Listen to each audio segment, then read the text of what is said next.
अब हम चलते हैं उस चौराहे पर जहां पर गोलियां चली।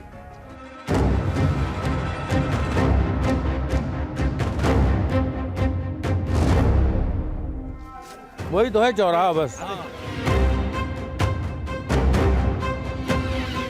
गोली यहाँ चली, गोली इस चौराहे पे चली थी। इस चौराहे पर गोली चली और इसके आगे तो हम लोगों ने खुद अपने आंखों से ढेर सारी लाशें देखी थी।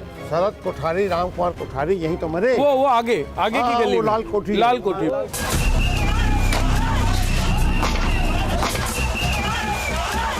विनय जी, ये वो जगह थी जहां शरद कोठारी और राम कोठारी को सुरक्षा बलों ने मारा था और उसमें पहली हत्या शरद कोठारी की हुई थी। राम कुमार कोठारी उसको बचाने के लिए आया और उसकी तकरार हुई अर्धसैनिक बलों से और फिर उसको भी गोलियों से मार दिया। सगे भाई? हाँ, सगे भाई दोनों। आइए हम लोग इस घर के अंदर देखते हैं।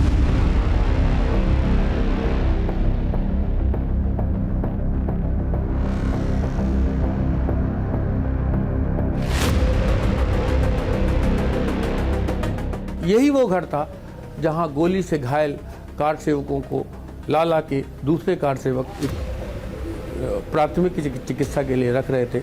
उसमें से ज़्यादातर लोगों ने दम तोड़ दिया था।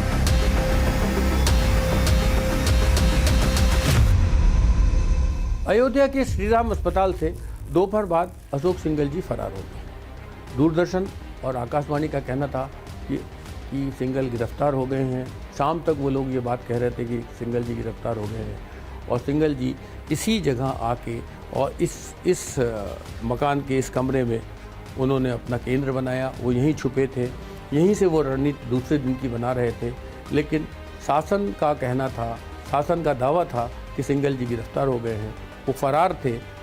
मेरी उनसे मुलाकात इस कक्ष में हुई। ये कहानी जो थी, ये कहानी थी 30 अक्टूबर 1990 की।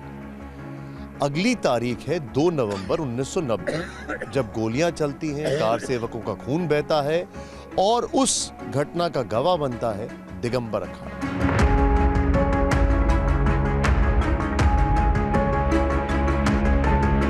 दिगंबर अखाड़े के श्री महंत थे परमहंस रामचंद्र दास, जो 1949 23 और 22 दिसंबर की रात 1949 जब विवादित इमारत में मूर्तियां रखी गईं, उसके बाद से 6 दिसंबर 1992 तक इस पूरे आंदोलन में अगर कोई एक आदमी निरंतर बना रहा तो महंत रामचंद्र दास परमहंस थे। महंत जी, दिगंबर अखाड़े में के पास सबसे बड़ा गोलीकांड हुआ था। क्या गतिविधियां थी यहाँ पर?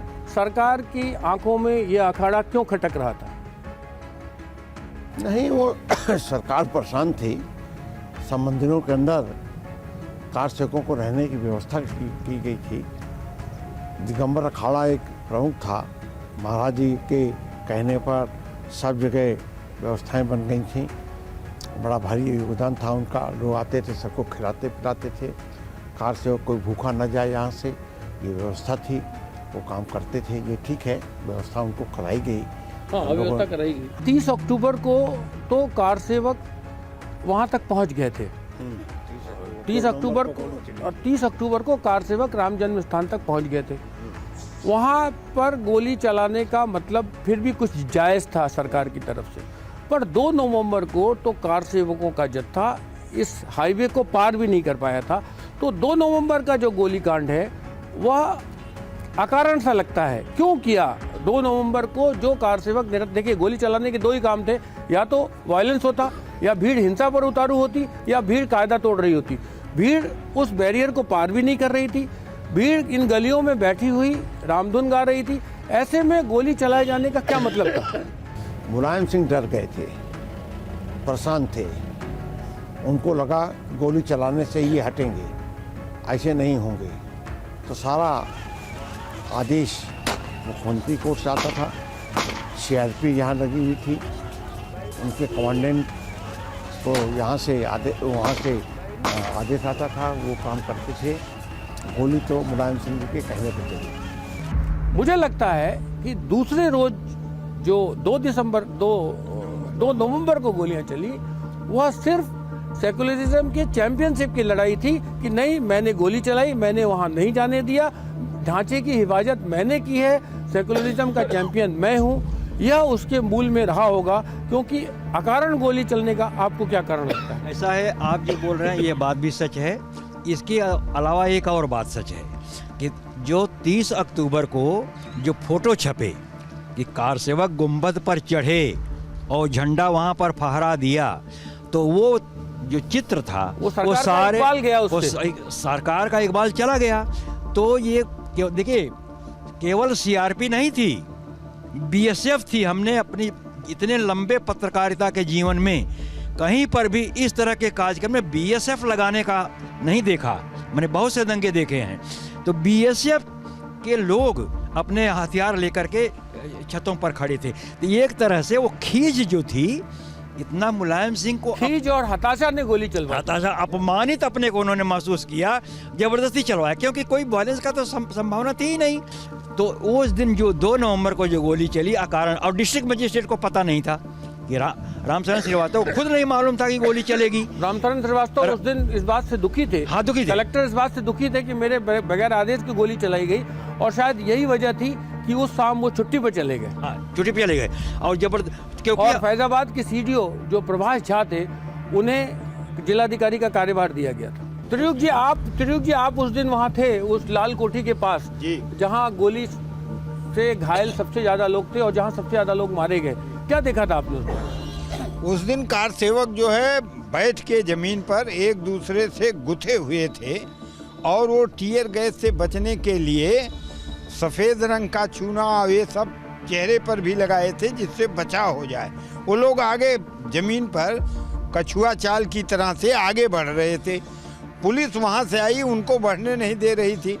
ये बात सही है कि ये पहले ही सीआरपीएफ वालों ने वो गोली चलाना शुरू कर दिया, और जब वो कुठारी बंधु वहाँ मारे गए, खींच के घर के अंदर से मारा। ये बगल वाले मकान के ऊपर जो पुलिस वाले तैनात थे, उन्होंने मार दिया गोली। और केवल उन लोगों को दोष ये था कि जो टीयर गैस और ये सब फेंकते थे पुलिस वाले, वो जाके वो उसको निकाल के वो करते थे, वो नाली में भेजने से वो खराब हो जाता था। दिगंबर अखाड़े से ठीक पहले जोधपुर से आए एक कार सेवक जमीन में गिरे थे। मैं उनके पास गया, उन्हें गोलियां लगी थी। उन्होंने अपने खून से लिखा था सीताराम।